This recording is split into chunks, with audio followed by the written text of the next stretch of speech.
Hey guys, welcome to the Overland Expo West and welcome to the Honda booth where I've got two motorcycles here, and you'd think that the one I'd be really excited about is the full-blown Africa Twin, but it's actually that little red motorcycle to my right. So what are we doing here? Well, we're taking a look at the variety of Honda off-road motorcycles and how different they can be. So first up, the Africa Twin. This thing's a beast. It is a full-fledged adventure bike, 2 cylinders, 1100 cc's, actually 1,084, 101 horsepower, weighs over 500 pounds. But the big news on this one has a dual clutch.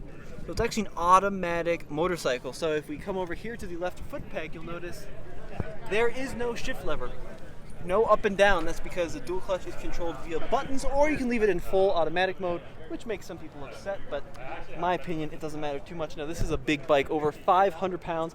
I am 6'1", and you can see, even in my instance, it does kind of stretch the capability of what I'm comfortable with. But if you are looking to drive 1,000 miles or ride 1,000 miles in a day, this is a good choice, especially when you load it up with panniers and accessories and everything that makes these so incredibly cool. Of course, it's got ABS, it's got all sorts of traction control, sport modes, it's got a digital screen. But the really exciting news over here, check this out. The Trail 125.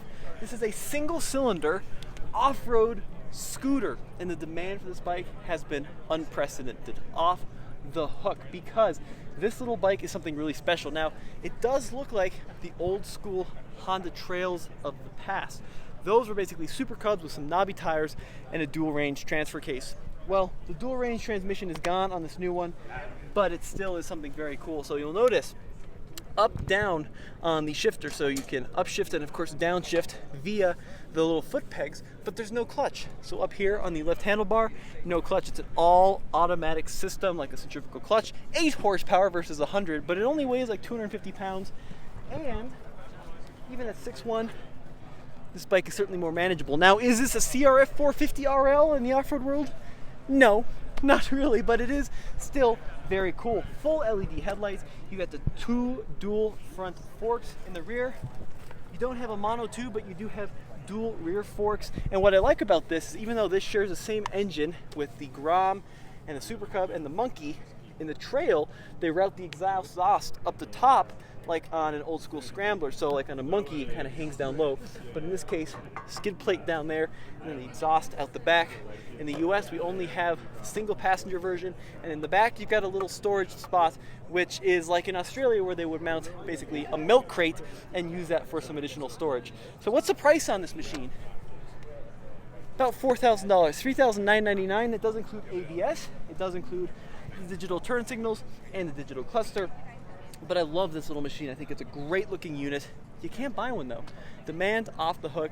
It's going to be months and months and months until you're realistically going to be able to get your hands on one of these really cool little bikes.